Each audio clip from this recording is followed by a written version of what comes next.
Should I start? Okay. Yes, please. Go ahead. Okay. Good afternoon, everyone. Thank you for joining us for the Entrepreneurship World Cup Southeast Asia Social Impact Regional Finals. My name is Kuntap. I'll be your host for today's competition.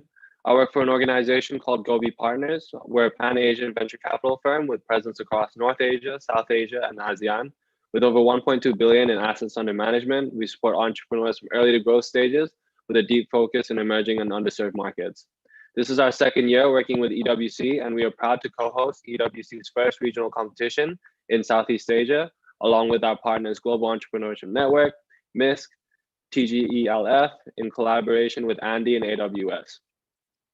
As you may have guessed, the competition's theme this year is sustainability, and we have chosen startups that have demonstrated a meaningful and measurable approach to advance sustainable development from across the region.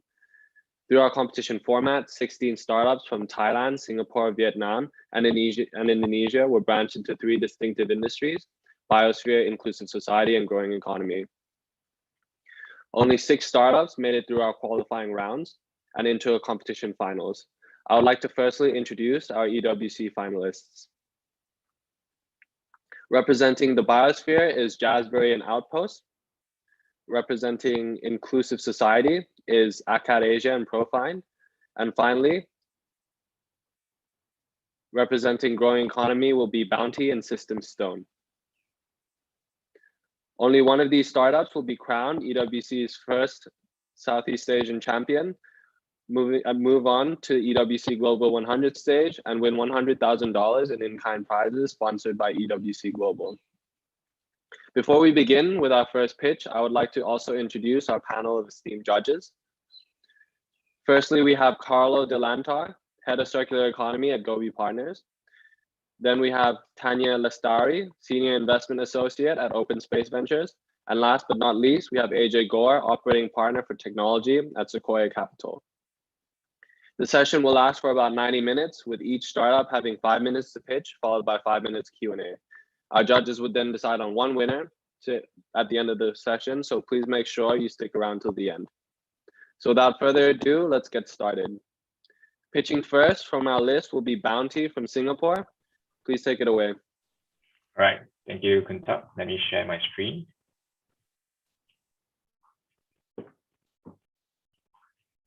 All right, good afternoon, judges, ladies and gentlemen. My name is Lex, and let me take you through the journey of esports through Bountie, a marketplace to connect gamers globally. 18 years ago, I was ranked 8th in the world for this game called Warcraft 3. But no, I didn't make any money from this, simply because there wasn't much opportunities back then.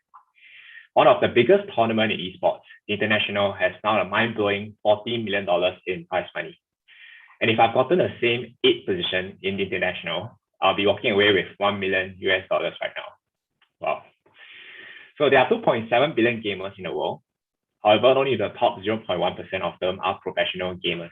The remaining 99.9% of them are casual, amateur, and semi-pro gamers. And this is where Bountie is focusing on. Based on our market research, an average gamer will spend about $1.86 on Bountie's platform, giving us a whopping $5 billion in total addressable market size. Within the next 5 years, Bountie aims to capture 15% of Southeast Asia, 450 million gamers, giving us 125 million in serviceable obtainable market size. I'd like to introduce Yota and Gary. Yota is a tournament organizer and Gary is a casual gamer. They both had the same problem as I do, which is how to make money from esports and gaming through our passion. Let me take you through the journey of how Yota can easily create a tournament on Bountie's platform within 1 minute. Let's say he wants to organize a Mobile Legends tournament for individuals under a single elimination system for 32 teams. He can then decide what tournament name he wants, as well as the start and end date. He can then set a prize money, and in this case, it is $50. So once he toggles this prize guarantee feature, our platform will escrow $50 from his wallet and send it over to the winners once the tournament has concluded. And in this case, he has also added an entry fee of $5 for the gamers to want to participate. So once he clicks on publish, he needs to deposit $50, and then our platform will escrow in this $50. And after he do this, he can earn $86 just over this weekend after deducting $24 in fees payable to Bountie, and also after giving out $50 in prize money to the winners. So let's jump on to Gary and see how he can make money on Bountie. With already $20 in his wallet, he can enter the tournament that is organized by Yota by simply paying the $5 entry fee. And if he's the winner, he will bring back $44.75 after deducting 25 cents payable to Bountie. So how we make money is simple. First, we take a 15% off every single tournament that is hosted on our platform in terms of their prize pool. Secondly, we charge our advertisers between 50 cents to $5 per quest that is completed on our platform. Thirdly, on our store, we charge our merchants 5% commission on the orders on our store. And then lastly, we simply charge a 5% withdrawal fee when the gamers want to withdraw their winnings. So this graph showcases our growth trajectory from May 2019 to where we want to be in June 2022. And with the help of our small-scale organizers, as well as strategic partners, we have already grown steadily to about 140,000 gamers on our platform. So let's look at competitors' metrics. We are the only platform with monetization features, and we also have developed a comprehensive set of features that enhances our gamers' experiences. Comparing Bountie with the other incumbents in the industry, like Challenge and Butterfly, we are the platform that is super easy to use. We also have a customizable tournament page, and then we are the only one with monetization features. We'll be integrating chat through our platform by end of this year, as well as having a recommendation engine by the beginning of next year. So this allows us to be much better than our competitors, offering gamers far more features and benefits on our platform. So in terms of team, we are made up of teams of avid gamers, as well as entrepreneurs with diverse and complementary skill sets, battle tested over the past 2 years of operation. We are headquartered in Singapore with 18 developers and designers based in Indonesia. All right, thank you so much for your time and attention. Look forward to your questions. Thank you. Thank you. We still have a lot of time left for your pitch, so we'll move straight to the judges' Q&A. That's great. Okay, let me shoot the first question then.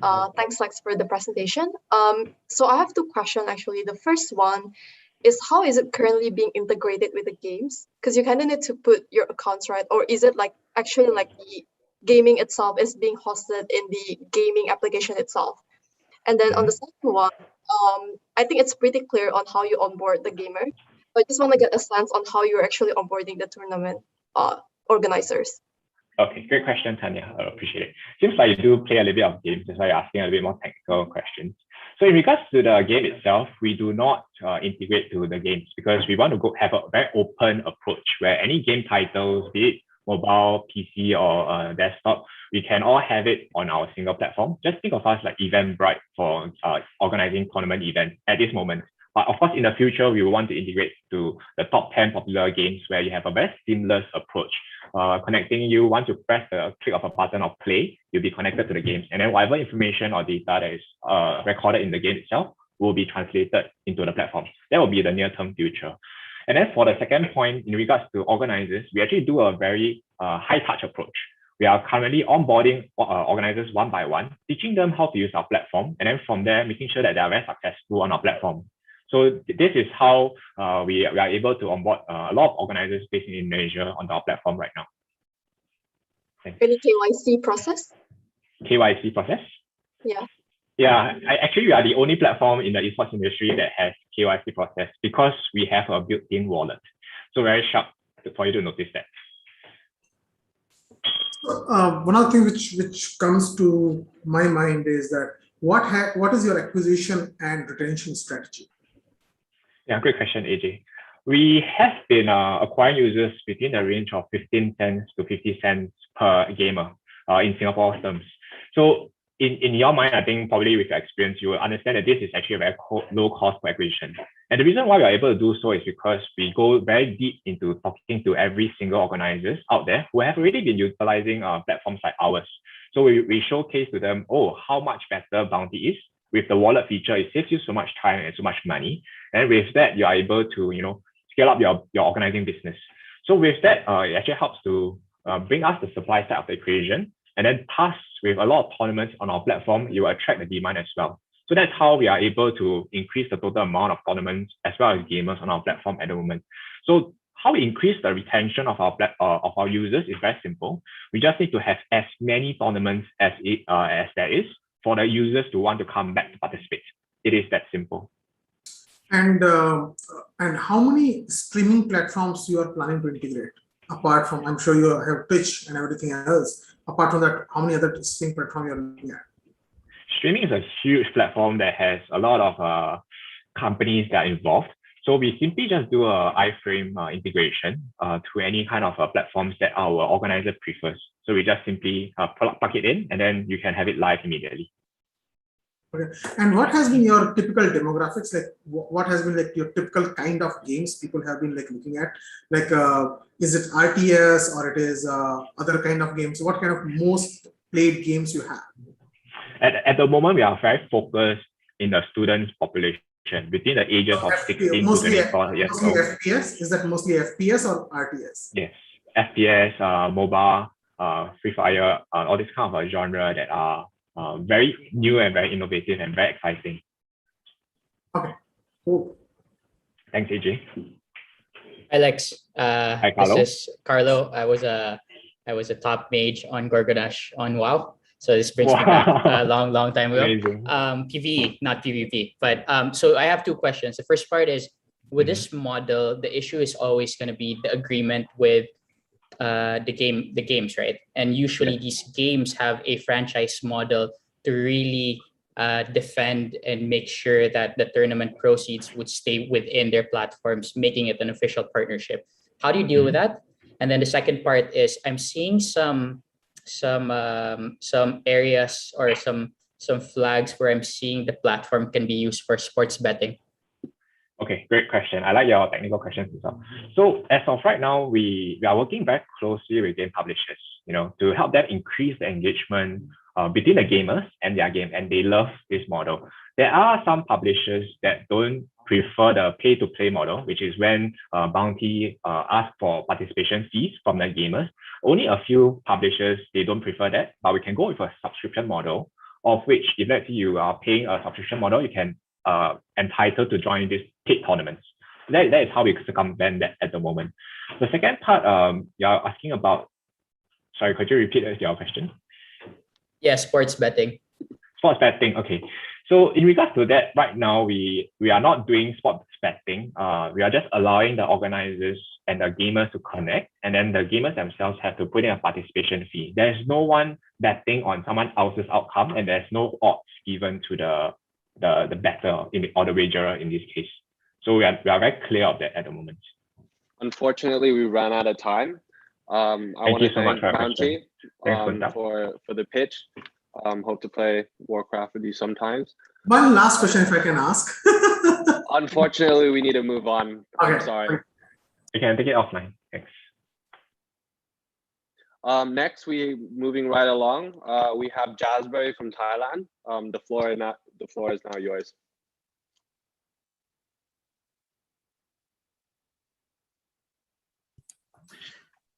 Hello, can everyone see my screen? Okay. Swadee Krap. Imagine if there was a crop that could take millions of farmers out of poverty. Imagine that this very same crop has the power to transform the health of consumers worldwide. Wouldn't it be nice if we had a staple food that was not only delicious, but nutritious? This little grain of rice that you see here has the power to change the world.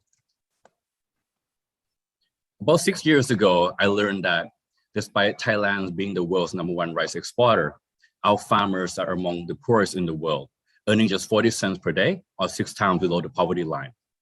A year into my journey, I met Poman, a 72-year-old farmer who worked tirelessly days and nights his entire life. And despite doing so, his debt has tripled over the last 10 years. He's one of 17 million farmers in the country, or 25% of the population. So introducing a new variety of rice called the Jasberry rice. It has 7 times higher antioxidant than kale. It has 4 times higher antioxidant than quinoa, and more than 40 times higher antioxidant than brown rice. It is simply the world's first superfood rice. So I took the liberty of going inside their home. I spent the first year with the farmers inside their home to learn about their life and to design a business model which will solve the problem of poverty.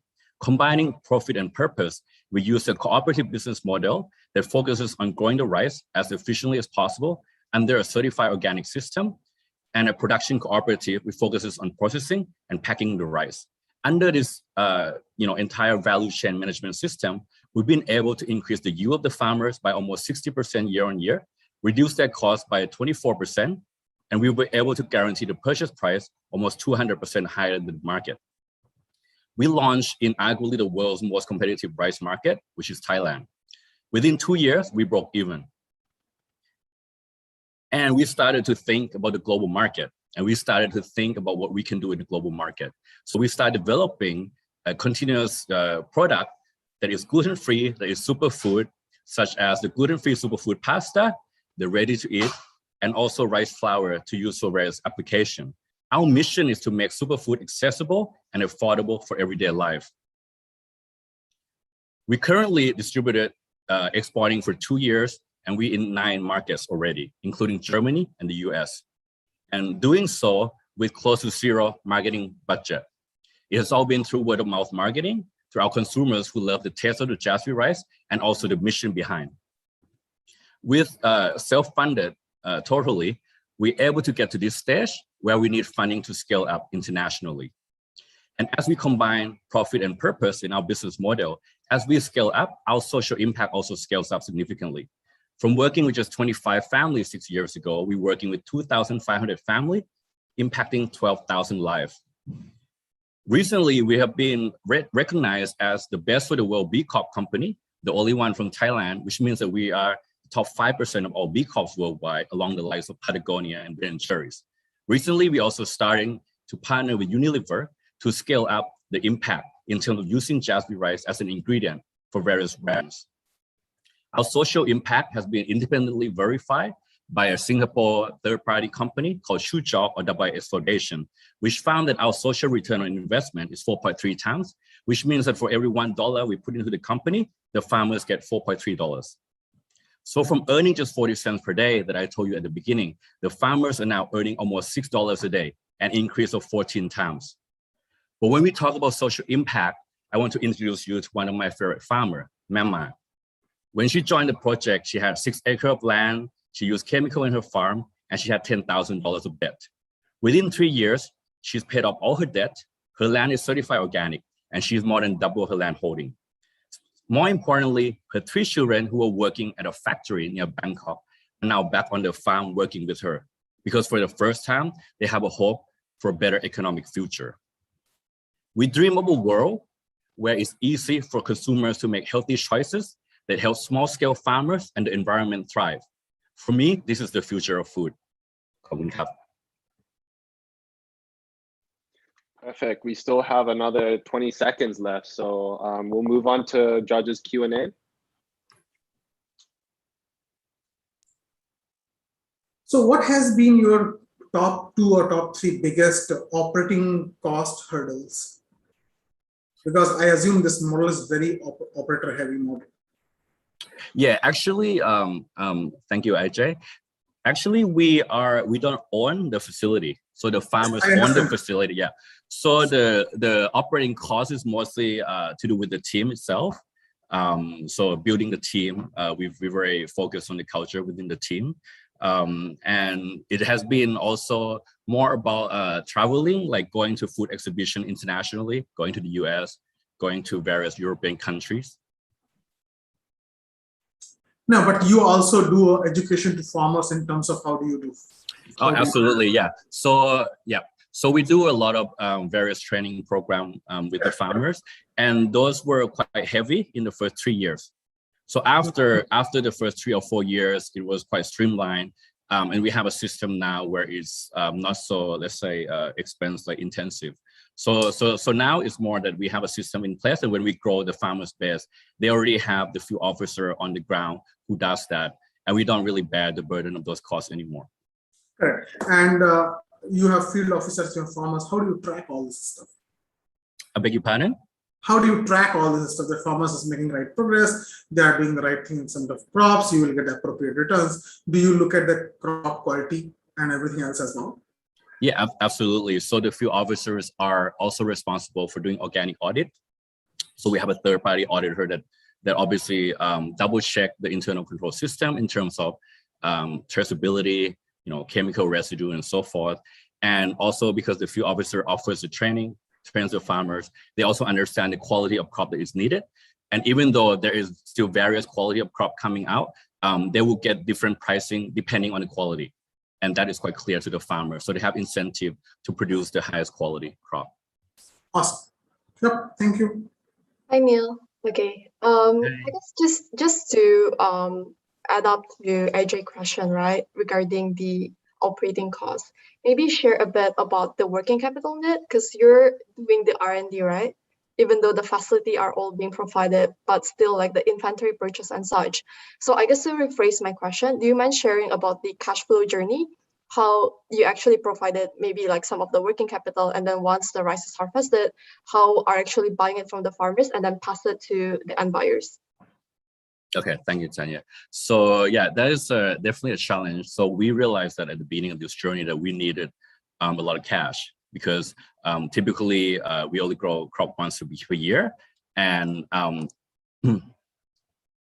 sorry, they turned off my video for some reason. The crop is only grown once per year. So we put the deposit up front for the farmers, right, which is about 50%. So we try to match that with our international customers, where they do a forecast and they have to put up money in advance. So that helps with the working capital, especially with the European and the US customer. They're a large organization, so they do have the working capital and the loan capacity to support us. But at the very beginning, we decided to go in a shorter term strategy, which is to sell it at a much higher price as a gift set.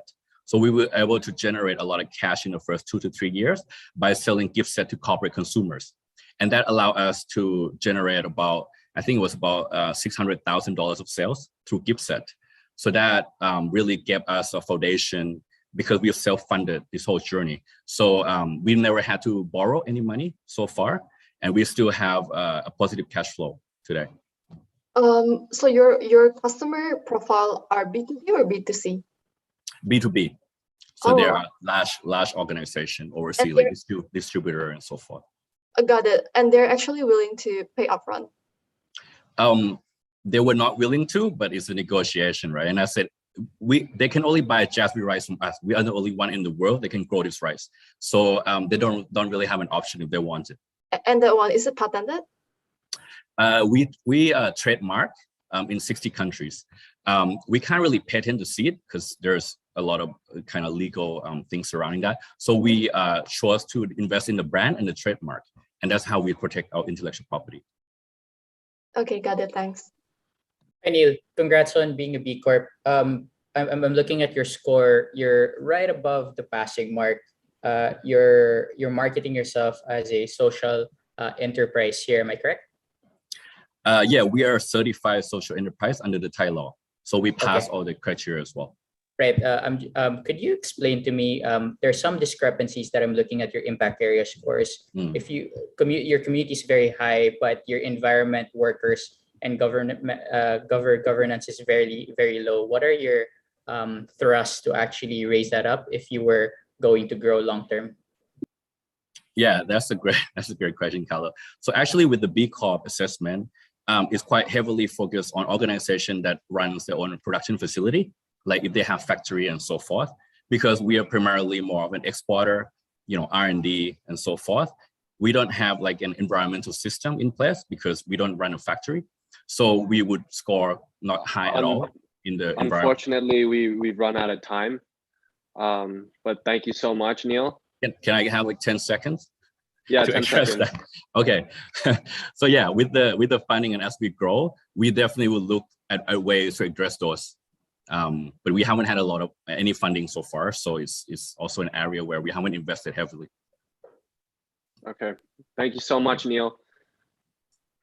Next up on our list, we have Akadasia from Singapore. The floor is now yours. Can I just check if you can see my screen? Great, thanks. Hello, my name is Nilesh, and I'm the co-founder and CEO of Akadasia, a mission-driven edtech business that aims to empower educators everywhere. There are more than 95 million teachers worldwide, and 60% of them believe that they don't have access to localized, relevant, and affordable upskilling programs needed to design courses for the 21st century learners. Moreover, an additional 69 million trained teachers are needed to achieve the UN's goal of universal education. But based on recent trends, teachers' salaries have been decreasing exponentially, and as such, the need for trained teachers is going up and not down. So we designed FreeJu, the global community of educators that is trusted by more than 100,000 teachers globally. Through FreeJu SkillEd, teachers can earn stackable credentials on the blockchain through professional development programs designed by global experts, which lead to better employment and income opportunities for them. Through FreeJu DesignEd, they get access to simple digital tools which enable them to create engaging blended and hybrid lessons for the 21st century learners. And using FreeJu CollabEd, a social networking platform, they can learn from each other, share ideas and lesson plans, collaborate on research projects, etc. The teachers love us because we offer them an extremely secure, teacher-friendly platform with offerings in English, Bahasa Indonesia, Hindi, Vietnamese, and other Asian languages. We have localized payment options, which allow teachers to make payments by cash if they don't have credit cards, and we can collaborate with anyone wishing to access our extremely vibrant global community. There are more than 95 million public school teachers globally. With 54% of them in Asia, our target is to acquire 5 million in the next 5 to 6 years. And over the last 1 year, we have acquired more than 100,000 users from 36 countries, and our current freemium to premium conversion rate stands at a very healthy 16%.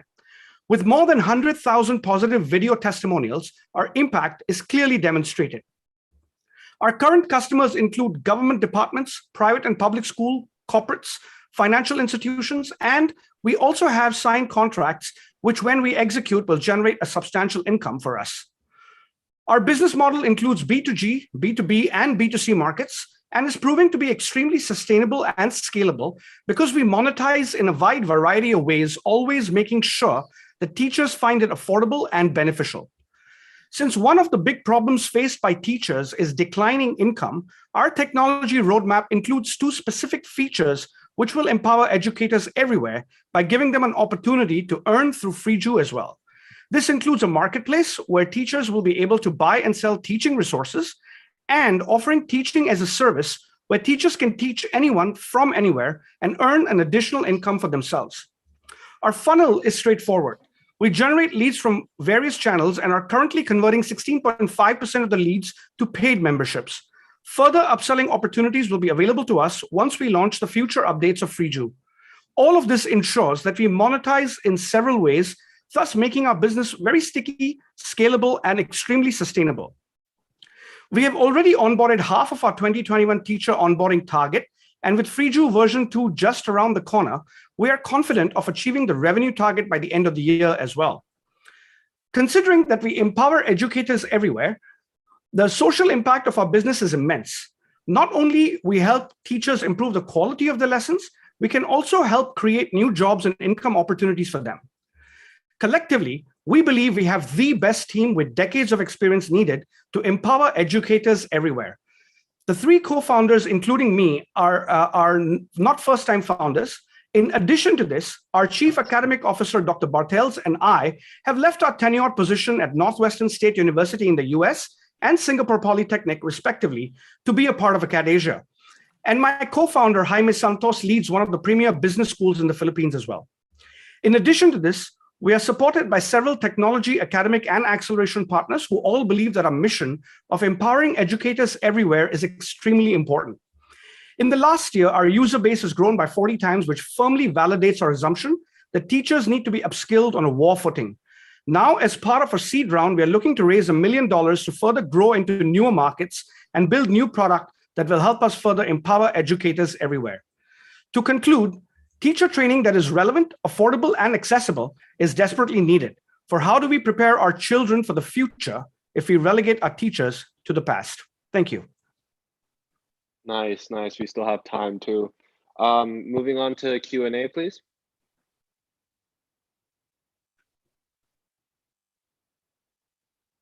Yeah, maybe I could start here. I noticed that 95% of your customers and your growth is from the Philippines. I'm curious what the journey was for you to. The Philippines is not the most friendly education sector to work with, so I'm curious how you did it.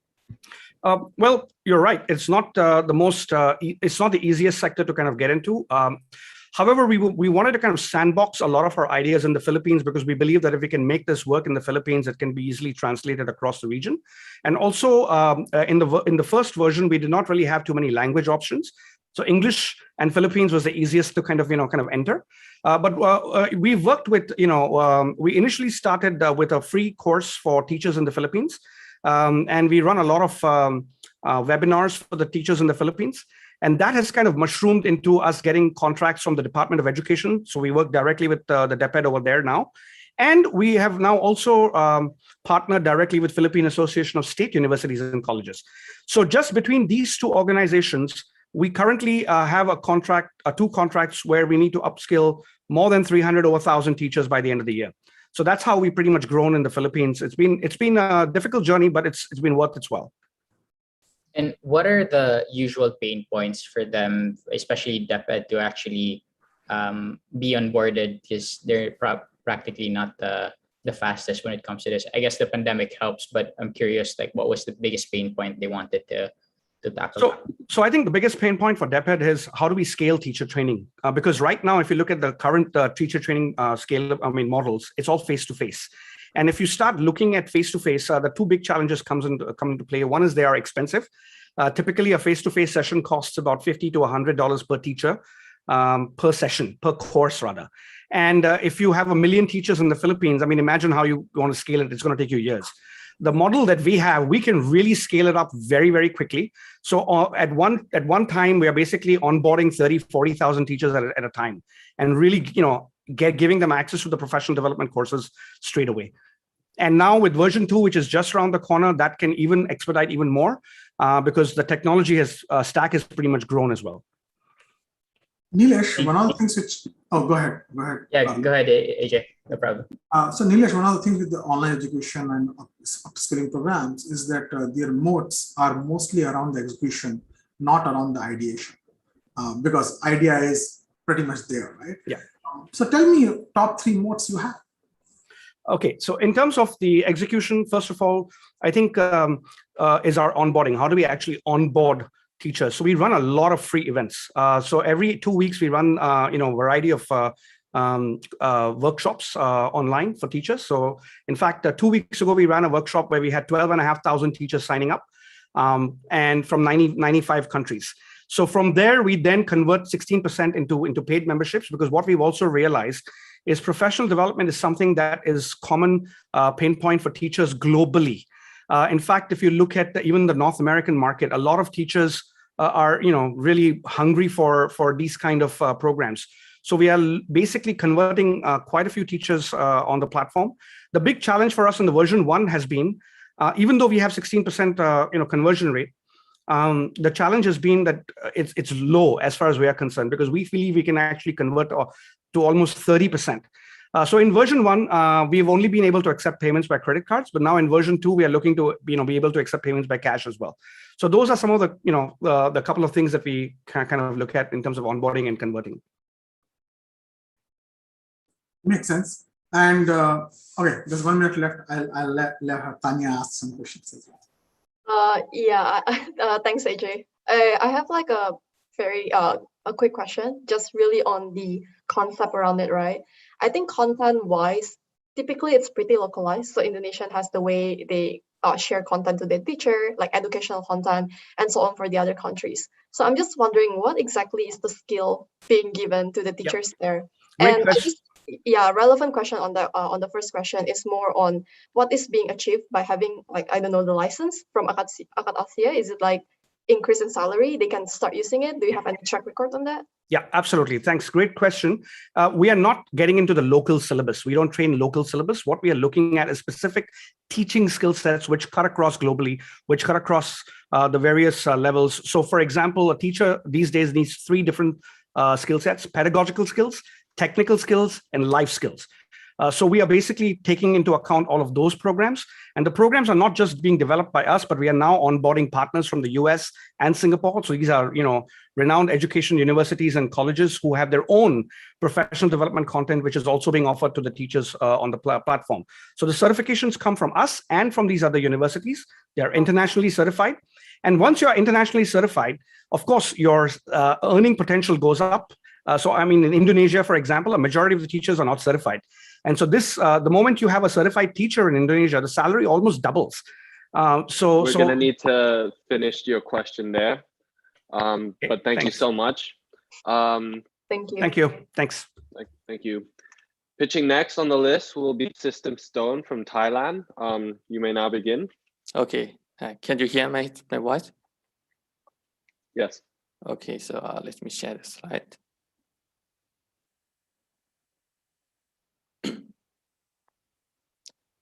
Okay, so can you see my slide now?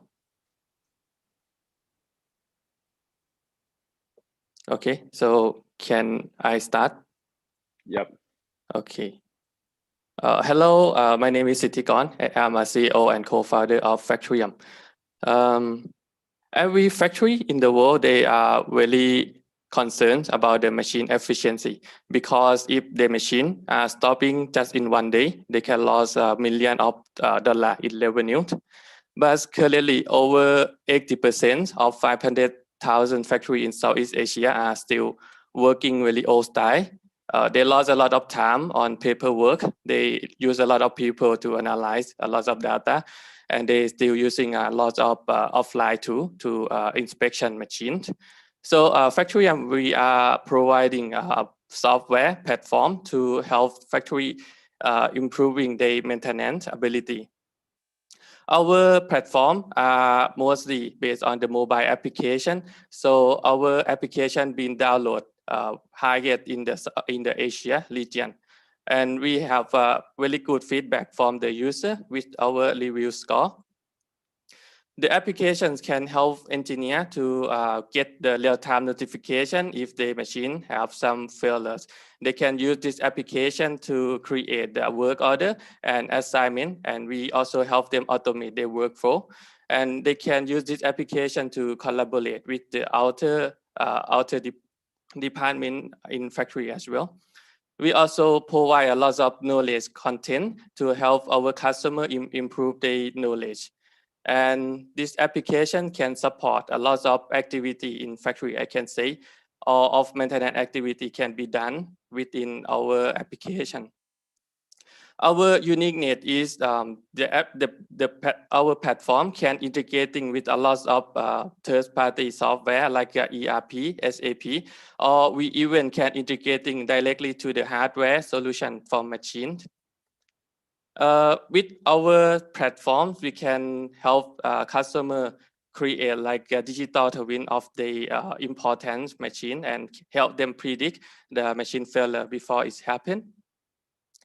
About our business model, we provide this platform as a software as a service, a subscription fee. Our customer can download the application for free and use our freemium package with a limit of a team size.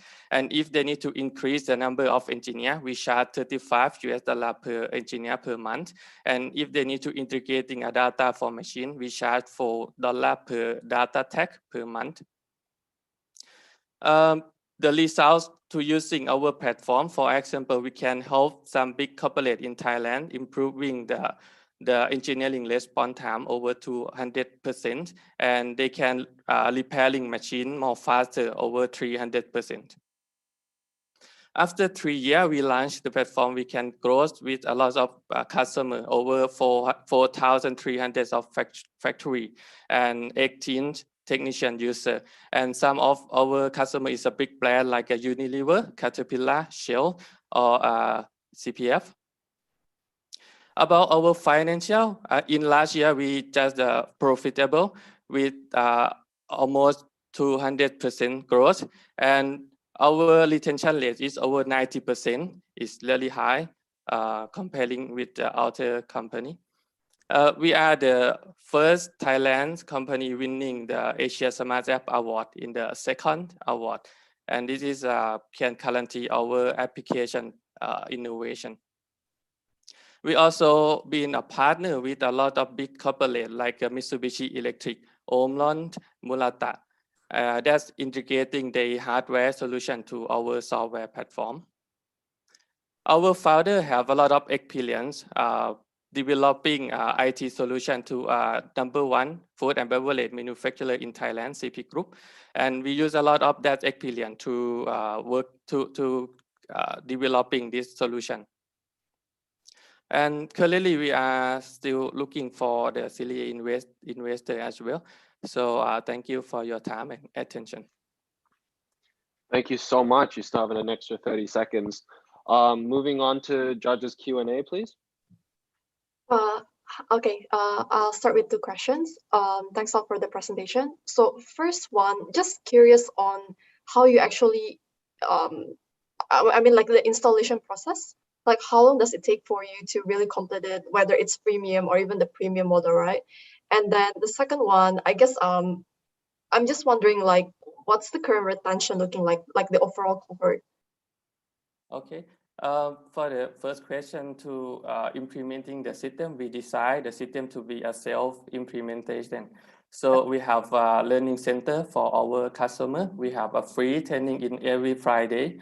And we decide the user experience and user interface for very easier to understand. So over 85% of our customer, they learning and installing the platform by themselves.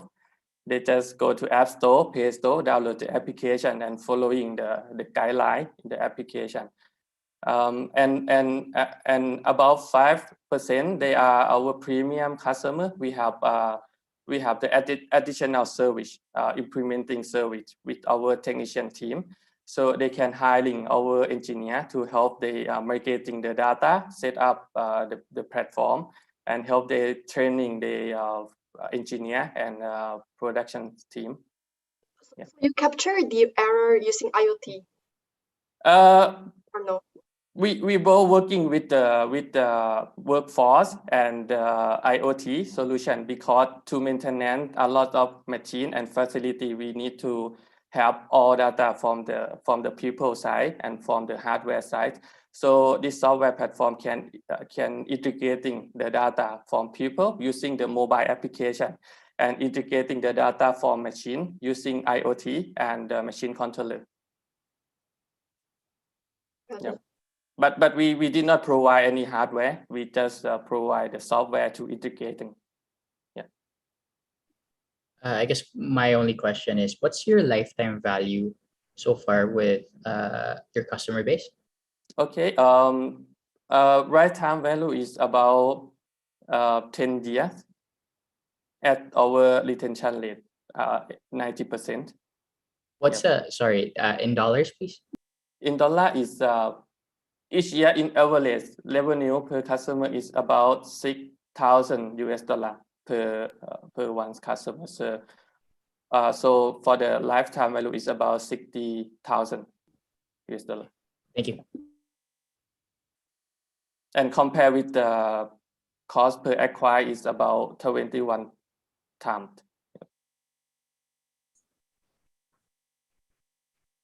If you're not providing IoT, then if you're not providing any hardware, then how are you capturing the matrices where there is no, like how do people capture the matrix or data on the site? Okay, so for the hardware side, we're working with our partner. We have a lot of partners. They're really excellent in the hardware electronic. For example, Murata from Japan, Mitsubishi Electric from Japan, or the Omron. They both providing a lot of sensor solution. So our customer can use any kind of sensor and integrating with our software platform. Cool, awesome.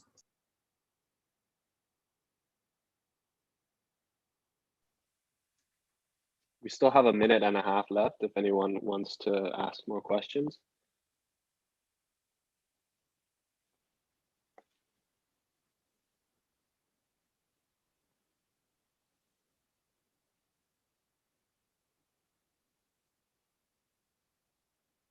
No, I don't have any more questions.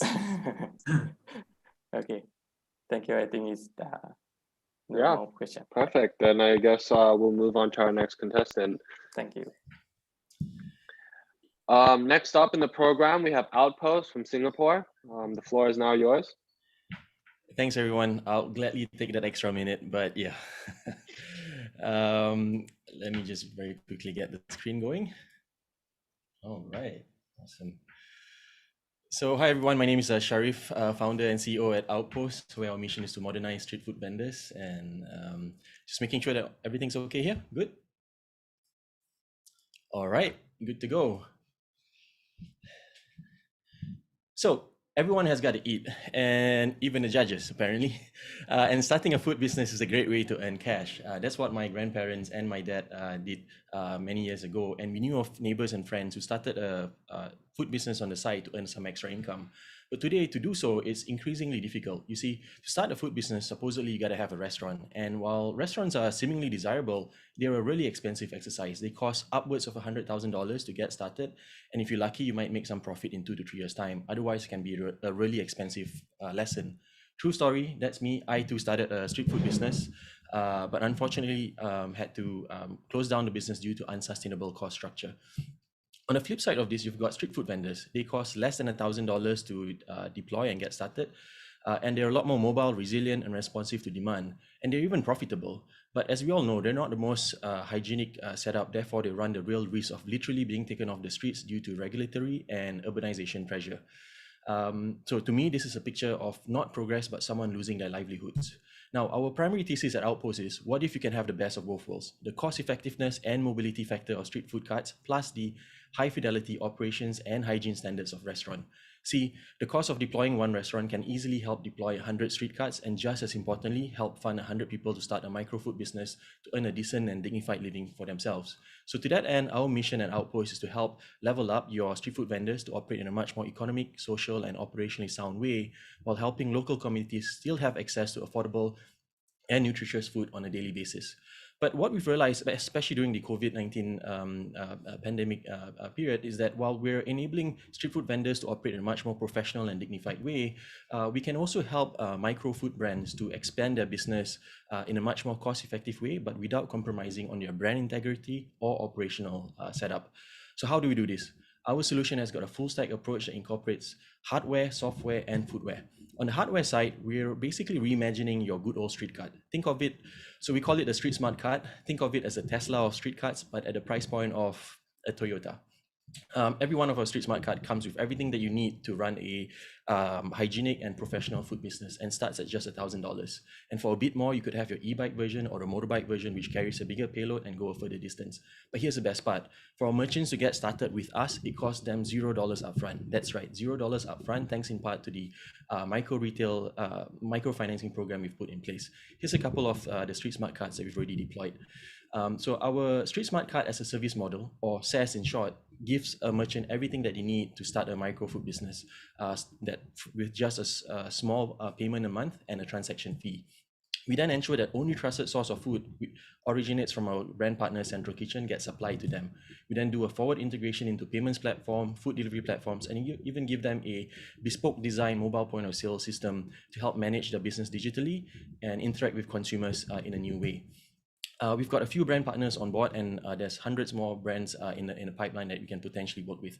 But just as importantly, we've got a couple of social organizations that are working with us who are keen to send over 1,000 of their beneficiaries to become a micro food business owner. So that's pretty cool. Now, how do we make money? Just to be clear, we're not in the business of selling hardware. Instead, we're in the business of helping our merchants get started and continue running their business in a sustainable way. And then we partake in that value creation.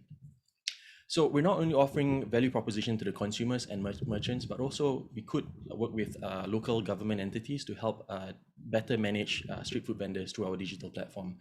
Now, the market is huge. Every day, 2.5 billion people from around the world still consume from street food vendors. In Indonesia itself, there's over 500,000 street food carts that needs to upgrade their business to stay in business. Brands are looking for new form of distribution. So there's tremendous headroom for our growth. If you get our playbook right in Indonesia, there's a real possibility to expand to other markets, not just within Southeast Asia, but world over. So I believe we're in the right market, and with COVID, it's proven that what we're building is even more important than ever. And we like to think we've got the right end-to-end solution, but just as importantly, we've got the right team. So Adri runs a local workshop that's built hundreds of these wooden carts. I'm helping him build the IoT version of it. Ari runs a local franchise food business, so he knows on the ground operations. And as you've heard, my family and I has got generations of experience running food businesses. I used to also run a mobile development studio, so some of our digital natives are with us to help build the digital version of the product. We're looking to raise $500,000, which I'm happy to say that we fully subscribed for this round, but we're open to additional subscription. With this, we hope to deploy about 100 street smart carts and generate about $1 million of GMV. So that's Outpos. Join us in empowering street food vendors, but also in shaping the future of micro retail. My name is Sharif, and we're from Outpos, your outdoor point of sale network. Thank you very much. Thank you so much. That was right on the dot. Moving on to Q&A, please. That was really fast for a presentation, Sharif. Good job. Thanks, Ajey. I'm super happy to see that somebody is doing something to actually for empowering microeconomics, which is nice. One of the things which comes to me in terms of food quality and the other things like food, whatever food you're selling, it's going to be cool or it's going to be hot, cold or hot or whatever. So tell me more about the cuisine and food you're selling on this, because that is something I believe personally is super important for us to understand that what are you selling? Like, for example, I don't know, I do not want to give any example. Why don't you go ahead and talk about that? Sure. So having, come from a family generational food business, I think we were very particular about the food quality itself. I'm sure, it's like I'm preaching to the choir here, but I'm sure of, virtual kitchens, ghost kitchen concepts where... Of course, I ran GoFood. Yeah, exactly. So, but we've seen folks, especially, tech-oriented folks who try to, for lack of better words, cut corners and like, hey, can we just use microwaves and push of a button and, preheat meals? But we're particular about the food quality standard. And that's why, when I started on this, I insisted, we know that hardware is difficult. And we're definitely experiencing that firsthand right now. But we insisted in making sure that the foods that our brand partners and suppliers send can be handled and cooked on site, so they're as fresh and yummy as possible, right? Having said that, is how do you maintain quality and hygiene factor within the value chain, right? So this is where, we don't only work in helping our merchants digitize and transform their business, but we also ensure that we work with existing micro brand partners. Having been in Indonesia, I'm sure you know that there's hundreds, if not thousands, of small micro brands that really have interesting SOPs, recipes, and even brand recognition, right? So they ensure that from their central kitchen, that food quality is okay. We make sure that it gets sent to our merchant in a good way, and then they prepare it following the SOPs from the existing brand partners. Now, don't get me wrong, not all brand partners have that sophisticated. Some of them don't have proper quality controls, but this is where Outpos, we work together with the franchise advisor, and we put our own level bar of franchise operation SOP, and we help level up our brand partners just as we help level up our merchants. So that's how we invest in our brand partners and merchants to ensure that the food quality is on par, regardless whichever Outpost it's sold at. I hope that answers the question. It does. Another thing which I wanted to ask is that you said you will do a delivery from local moving cart to somewhere else, right? Yeah.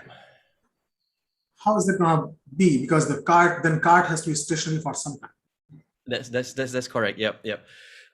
So that's definitely a challenge. As you know, with GoFood and the other OFO, or as we call it, online food ordering platforms, right? One of the requirements is you need to have a X and Y location, right?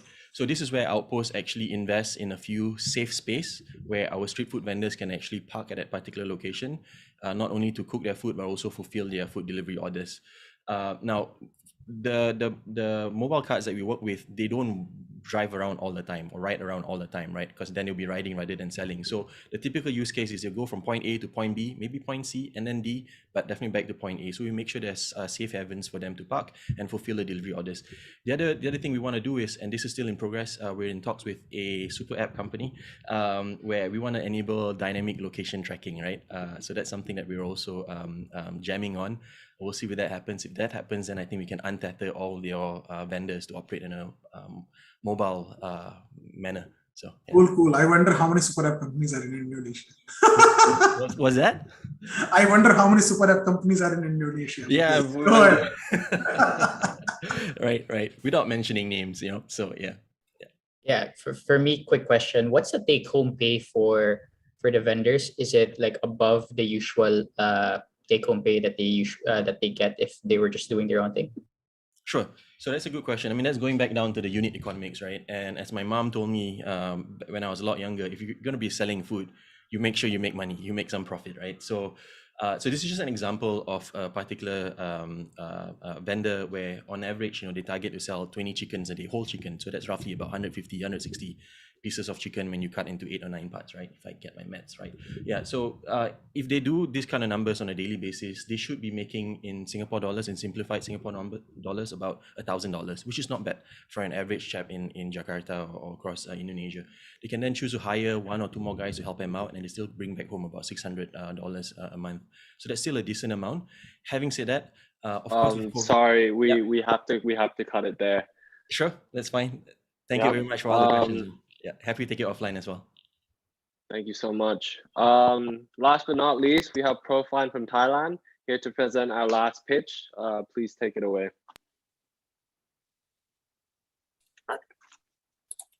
Hello, thank you so much. I hope everyone can hear me.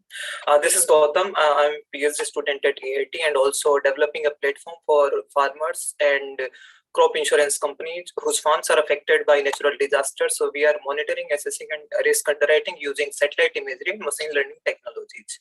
So you might not be aware that, like in the current scenario, the crop insurance is a very serious issue in South and Southeast Asian countries, probably because the current supply chain of crop insurance is very large and farmers are getting their claim back after 2 years. So the time period which is very large, and sometimes farmers and the farming community affects a lot, and they don't have any money to run their livelihood. So this is a very big issue. So how it happens actually? So when any farm is affected by the flood and the drought, so government and also insurance companies needs to pay the claim and compensation to the affected farms or disaster affected farms. So usually, like previously, they used to send the human resources on the field to carry out how much damage has been occurred or loss has been occurred, to give them proper compensation or the fair compensation or the claim. So also when any farm occurs, or like when any flood occurs or drought occurs, it occurs in very large areas. So the whole process is quite lengthy and labor and time intensive. Right nowadays, people are using drone also, but drone only provide you a single profile, or like it will not give you profile of the farmland before flooding. But we are providing a remote sensing or satellite based index, which will give you a fair estimation of how much damage has been occurred to the farms before and after disaster. So we are providing our services to risk protection providers as well as the farm providers, agriculture product providers. So how we are doing it? So we have number of satellite data or Earth observation satellites which are capturing the Earth on the regular basis, and they are freely available for any area. And in this case, we are using radar data, because radar data can penetrate through the clouds. So even during cloudy condition or during clouds also, because as we are testing it in the Thailand, which is always covered by the clouds. So our technology will sense even during cloudy condition also, and then we are using machine learning and deep learning technique to process all the satellite data and retrieve reliable information from the satellite imagery. And then we are using our mobile application to provide the disease and climatic risk alert to the farmer. So this is the whole framework that we are doing. We are making it more easier, faster, and reliable than the conventional product. So this is our dashboard. We are not asking anything to the farmer, just we are asking farmer to provide a picture of the farm, and that picture will work as a ground data or that training data to run our algorithms in machine learning or to improve our analytics part. So this is our dashboard, which will help not only farmer but also insurance providers for risk forecasting, risk monitoring, and risk assessment for any farm in any area. And our revenue stream, like we are not charging anything, just we are charging area-based fees from the insurance companies and the government, and we are not asking anything to pay from the farmer side. Just we are asking to provide a picture of the farm to improve our analytics part. So if we talk about like market opportunity, 95% of the assets are still uninsured, and you might not be aware that like in the Asian region is highly vulnerable to such kind of natural disaster. It might be cyclone, it might be tsunami or drought or the flood. So that's why, and this is increasing, and the frequency of these disasters keep increasing day by day due to climate change. This is the total serviceable market in Thailand, Vietnam, and Indonesia, and it is quite large, and which make us very sustainable into this business. We did competitive landscape analysis, and we found that like we are heavily backed by the technical background, but we lacks in the micro insurance and credit sector, and we are also identify the opportunities like none of the companies are using radar data. So we are utilizing radar data specifically, and our algorithms are backed by the radar data. So that's why our tool is quite different than existing companies that are available into the market. We seek about $500,000 to expand our business and to integrate number of technologies like the IoT solutions or the blockchain into our solution and to expand our market.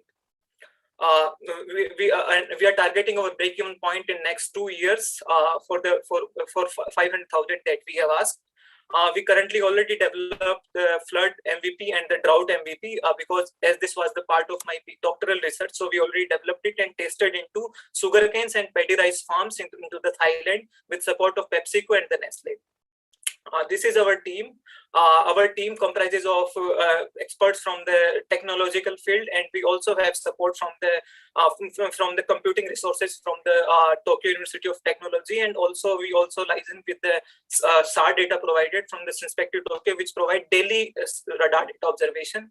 And by this, we are also solving number of SDG goals defined by the United Nations, which covers like poverty alleviation, because we are providing disease and climatic alerts, which will improve the yield and the production of the farmers. Secondly, we are also mitigating. Unfortunately, we've run out of time for the pitch. We'll need to move on to Q&A, please. Yeah.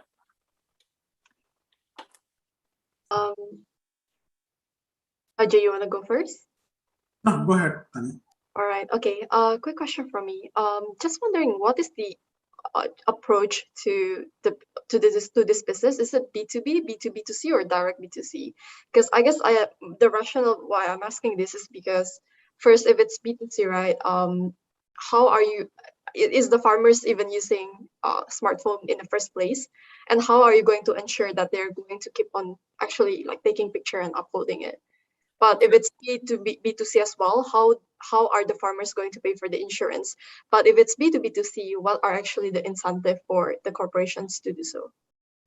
Yeah, so many countries have their mandatory crop insurance schemes, and they provide subsidy to the farmers, even if you consider India or even into the South and Southeast Asia market. So they already have crop insurance with them.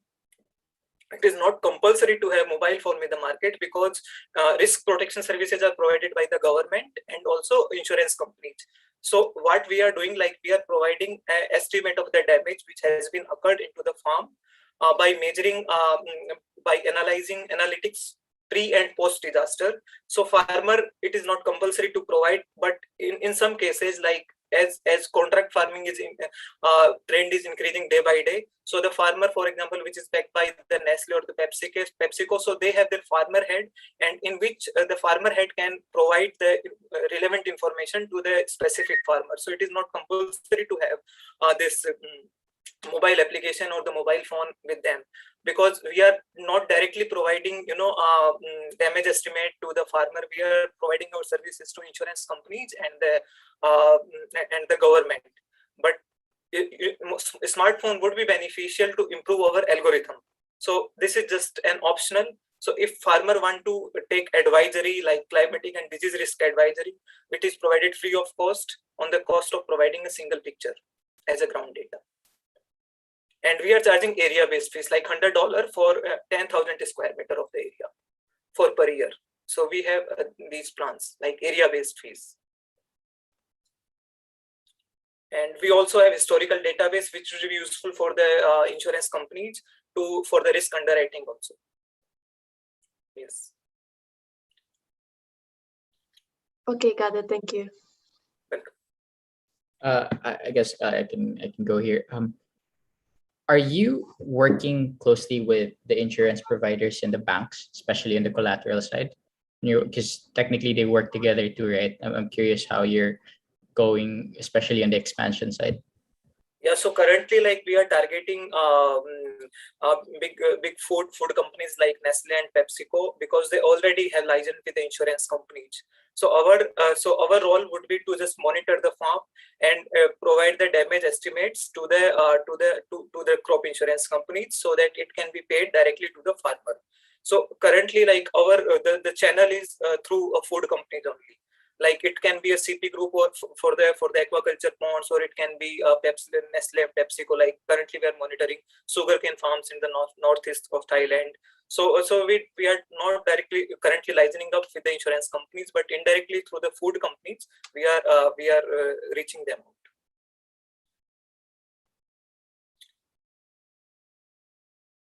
Thanks.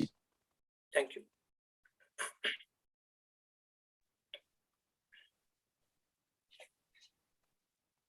Are there any other questions from judges?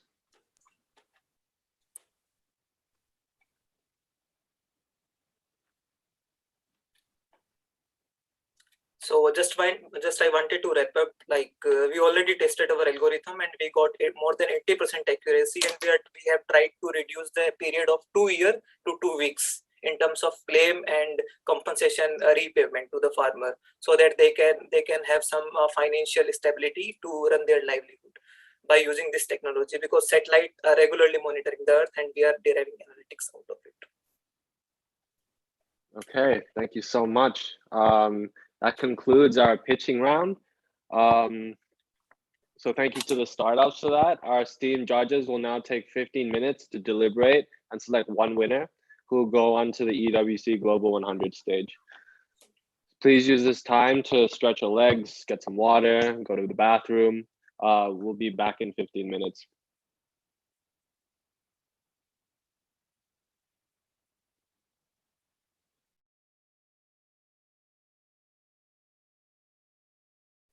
All right, the rooms are open.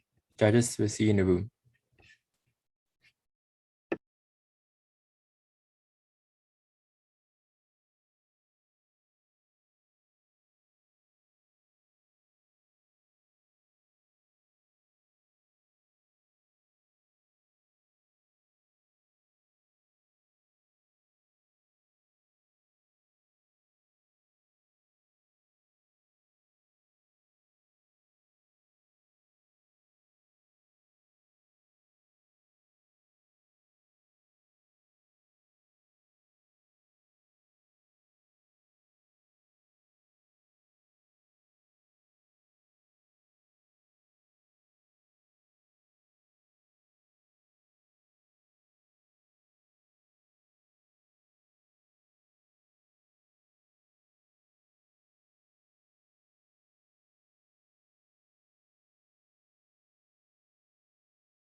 Hello again, everyone.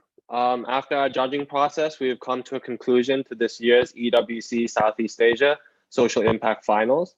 To present the award, I'd like to introduce Mr. Dato Steve Chia, Chairman of Global Entrepreneurship Network in Thailand, as well as to close the ceremony. So please take it away, Steve. Hi, can you see me now? Yes, okay. Thank you all. Thank you very much, Kunta, for that. I'd like to thank all of you for participating in this event. I'm sure it's not an easy decision for the judges. So for all the judges, I want to thank you all for the hard work and contribution you made. And I just want to acknowledge a few people on this. This regional event is only made possible through the hard work and contribution of our team members from GEN Thailand, GEN Singapore, the ASEAN Youth Organization, the Vietnam Chamber of Commerce and Industry, and Gobi partners. So we hope that we'll continue to work together to bring the, this event as regularly. Also, the competition is supported by a couple of supporters like AWS, Absent, Startup Hacks, Code Assurance, and Andy. So I'd like to thank all the supporters for making it possible. Well, we are very proud. I'm very proud to announce that the winner that will join the 100 EWC Global 100 is Jasberry. So thank you and congratulations, Jasberry, for being the winner. Okay. Thank you so much. If we are able to fly this year, this November, we'll see you in Saudi Arabia. Okay? If we are not, I'm sure they will come out with a last-minute decision how we're going to do the finals competition. There's $1 million at stake. There's a lot of money. So last year we are very proud that Singapore won. So we, ASEAN has won the first prize last year. Let's try to keep this trend for this year as well.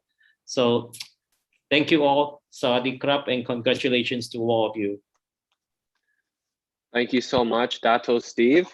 As a consolation, everyone that participated in the finals competition will also receive $5,000 in AWS credits, sponsored by AWS.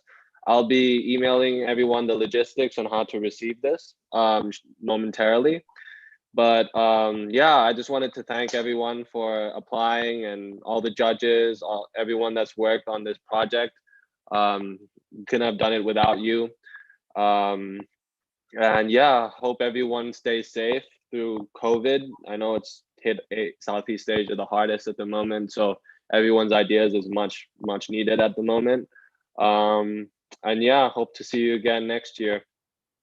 Oh, I forgot one thing. I think the winner, Jasperry, will also receive $100,000 in kind from EWC in terms of support as well. Thank you so much. Really appreciate it. Thank you to all the judges and contestants. Okay, thank you very much, everyone. Right. Bye bye. Before we go off, we just take a group shot together. Okay. 3, 2, 1. Okay, great. Thank you, everyone. All right, back to work. Thank you. Bye-bye. Thank Have a you. good weekend. Bye. Take care. Yeah, bye. Bye.